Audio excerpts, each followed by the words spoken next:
Jazz est un bel acteur de télévision pour lequel toutes les filles de l'école perdent la tête.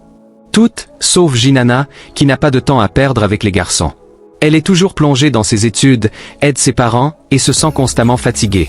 Sa meilleure amie, Luchar, lui répète sans cesse qu'elle devrait tomber amoureuse et qu'elle gâche sa jeunesse. Pourtant, la vérité est tout autre. Jinana rêve en secret d'un amour digne d'un conte de fées, un amour qui la transporterait dans les nuages de la passion. Un jour, alors qu'un tournage a lieu dans son école, elle croise Jazz. Dès qu'elle pose les yeux sur lui, son sourire semble lui réchauffer l'âme. Mais rapidement, elle découvre un détail troublant. Jazz a une étrange fascination pour les fessiers des femmes. D'abord incrédule, elle refuse d'y croire, jusqu'à ce qu'elle trébuche et que son propre derrière soit exposé. Voyant cela, Jazz éclate de rire, ce qui l'embarrasse profondément. Honteuse, elle s'enfuit en courant. Le lendemain, en se réveillant, Jinana pense que tout cela n'était qu'un rêve. Plus tard, elle se rend au cinéma et tente d'attraper une peluche dans une machine à pince. Hélas, elle n'y parvient pas, jusqu'à ce qu'une main vienne l'aider. Lorsqu'elle lève les yeux, elle découvre avec stupeur que c'est Jazz. Surprise, elle pousse un cri, attirant l'attention des autres femmes présentes. Toutes reconnaissent immédiatement l'acteur, et, avant qu'une foule ne se forme autour de lui, Jazz prend la main de Jinana et s'enfuit avec elle. Une fois éloigné de la foule, Jinana lui demande ce qu'il faisait là. Fièrement, Jazz lui montre la peluche qu'il a gagnée. Une peluche représentant une femme montrant son postérieur. Sous le choc, Jinana s'empresse de retourner voir son film, une comédie romantique. Mais à sa grande surprise, elle y retrouve encore Jazz. Ce dernier lui confie alors qu'il n'est jamais tombé amoureux et qu'il rêve d'une histoire digne d'un conte de fées. Jinana, touchée, lui répond qu'il devrait en vivre une. Le lendemain, alors que toutes les filles de l'école se ruent vers lui, prêtes à se déshabiller pour attirer son attention, Jazz fait quelque chose d'inattendu. Il offre à Jinana une paire de chaussures neuves, dans un geste digne de Cendrillon. Ce cadeau est accompagné d'une tempête d'émotions. Mais alors qu'elle veut lui rendre les chaussures, il refuse et, pour s'assurer qu'elle puisse le contacter, il inscrit son numéro de téléphone sur sa main. Troublée, Jinana décide finalement de l'appeler. Mais à son grand désarroi, Jazz ne répond pas. Il est en pleine répétition avec sa nouvelle partenaire de film, qui n'est autre que son ex-petite amie, Orio. Se sentant trahie, Jinana frotte sa main si fort pour effacer le numéro qu'elle finit par s'écorcher.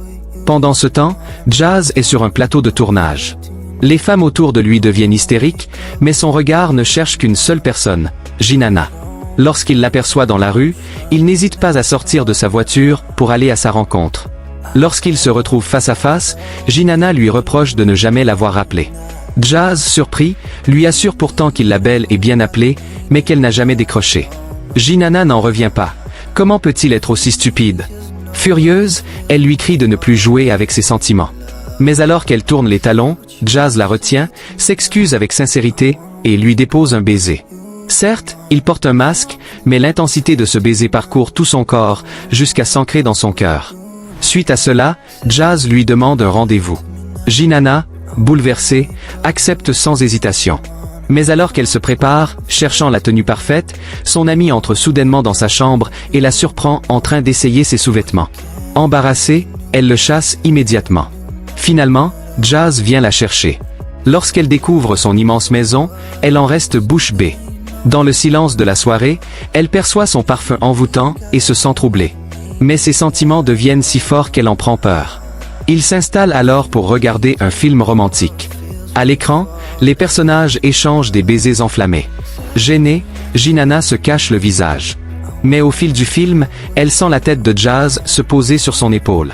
Leurs cœurs battent à l'unisson et au moment où ils sont sur le point de s'embrasser et de goûter au doux nectar de la vie, Jinana découvre que Jazz s'est en réalité endormi. Du moins, c'est ce qu'elle croit. Car en vérité, il s'agit d'un stratagème. Jazz est belle et bien éveillée. Il fait semblant de dormir pour se rapprocher d'elle, observant son reflet dans ses immenses yeux, là où il aimerait se perdre pour l'éternité. Cependant, leur moment intime est brutalement interrompu par le manager de Jazz. Ce dernier, inquiet, lui rappelle que Jinana n'a que 16 ans et qu'il ne peut pas sortir avec elle. Mais Jazz ne l'écoute pas. Son cœur a déjà fait son choix et il est profondément amoureux. Apprenant cela, Jinana est aux anges, jusqu'à ce qu'elle reçoive un message de Jazz lui annonçant qu'il ne pourra pas la voir pendant quelques jours en raison d'un tournage. Dévastée, elle se cogne violemment la tête contre la table sous le coup de la tristesse. Plus tard, alors qu'elle travaille à la fleuristerie en compagnie de son meilleur ami Akira, qui a toujours été secrètement amoureux d'elle, ce dernier trouve enfin le courage de lui avouer ses sentiments. Il lui confie même qu'il rêve de l'embrasser. Mais Jinana prend cela à la légère et croit qu'il plaisante. Pauvre Akira, qui n'a jamais vécu une déclaration d'amour ignorée. Quelques jours après, Jinana doit livrer des fleurs sur le plateau où Jazz tourne son film. C'est alors qu'elle assiste, impuissante, à une scène déchirante. Jazz embrasse Uchida sur les lèvres. Le choc est trop fort. Son cœur serré par la jalousie, elle s'enfuit en courant, les larmes aux yeux. Jazz, paniqué, la poursuit et tente de s'expliquer. Ce baiser n'était qu'un faux, un simple jeu d'acteur.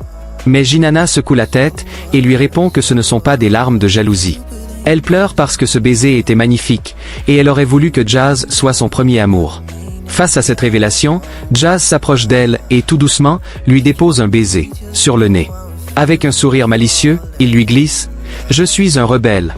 J'aime briser les règles. » Jinana rit doucement, touchée par son geste. Mais Jazz lui promet alors que son premier vrai baiser, celui sur les lèvres, il le lui réserve précieusement. Plus tard, il lui propose un nouveau rendez-vous.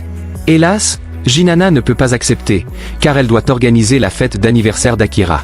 Cela n'empêche pas Jazz de venir la surprendre en pleine célébration. L'ambiance est joyeuse et festive, jusqu'à ce qu'Akira, porté par ses émotions, annonce à Jazz qu'il se battra pour l'amour de Jinana.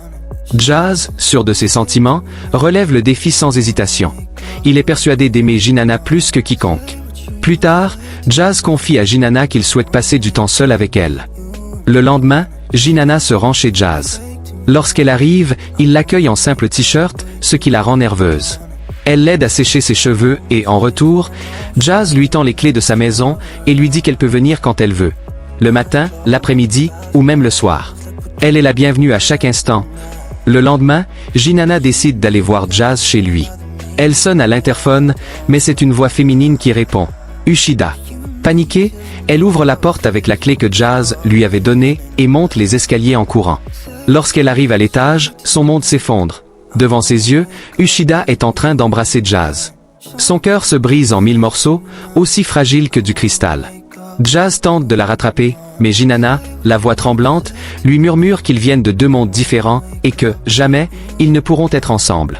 Ces mots sont aussi tranchants qu'un adieu définitif. Une douleur immense les envahit, consumant leurs âmes d'une tristesse infinie.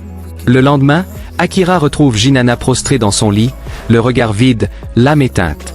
Il la secoue, la tire hors de son lit et, avec le cœur battant à tout rompre, lui déclare une fois de plus son amour. Alors qu'elle quitte l'école, Jinana tombe nez à nez avec Uchida.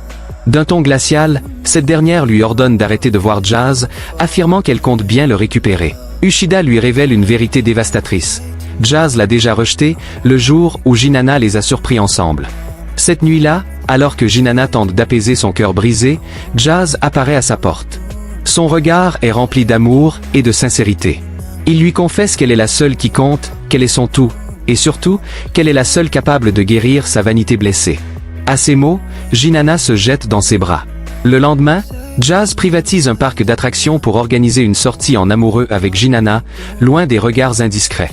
Ils montent dans de nombreuses attractions, riant et criant à l'unisson, mais rien n'égale l'instant où Jazz prend la main de Jinana. À cet instant, un feu d'artifice éclate dans leur cœur. Puis, avec un sourire espiègle, il lui demande de fermer les yeux. Jinana, le souffle suspendu, sent son visage se rapprocher du sien. Jazz se ravise au dernier moment. Pour se faire pardonner, il lui offre un pendentif en forme de soulier de verre, symbole de la romance qu'elle a toujours rêvé de vivre. Ils sont heureux. Même lorsqu'ils sont séparés, ils ne cessent de penser l'un à l'autre. Le soir venu, Jinana trépigne d'impatience. Elle a rendez-vous avec Jazz et brûle d'envie de sentir à nouveau sa présence. Mais soudain, un drame éclate.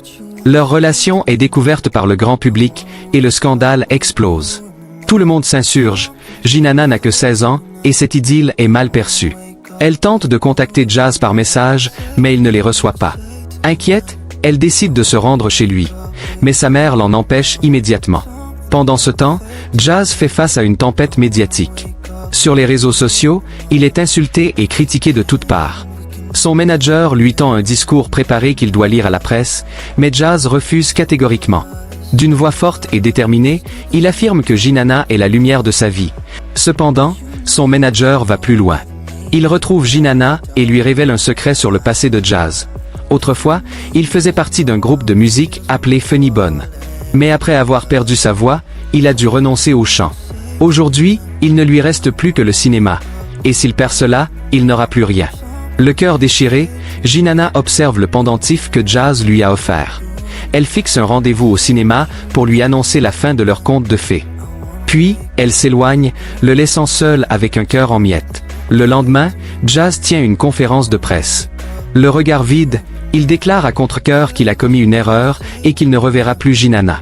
Pourtant, au fond de lui, il sait qu'il aimerait plonger encore et encore dans ses yeux d'un bleu profond, jour après jour, pour le reste de sa vie. 3 ans passent. Jazz devient un acteur de renom et reçoit un prix pour son talent exceptionnel. De son côté, Jinana étudie le piano.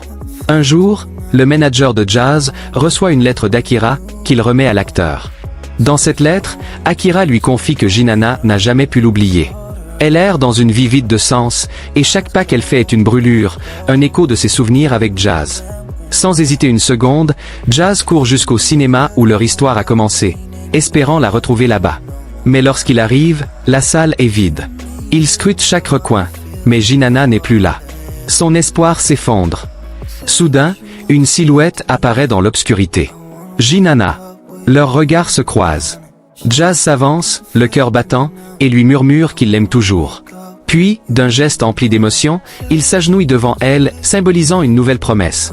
Celle de marcher ensemble vers un avenir nouveau. Jinana, les larmes aux yeux, se jette dans ses bras. Ils s'embrassent avec une passion brûlante, comme si leurs lèvres avaient été destinées à se retrouver pour l'éternité. Parce que certains contes de fées existent vraiment. Parce qu'en Jinana, Jazz a trouvé ce sourire qui illumine ses nuits et peuple ses rêves. Parce que, tout comme le soulier de verre qu'il lui a offert, son cœur est taillé sur mesure pour elle. Et au fond, n'est-ce pas cela le plus important? Trouver la personne avec qui parcourir tous les chemins de la vie. Et voilà, c'est ainsi que se termine notre histoire. Merci de nous avoir accompagnés tout au long de ce récit.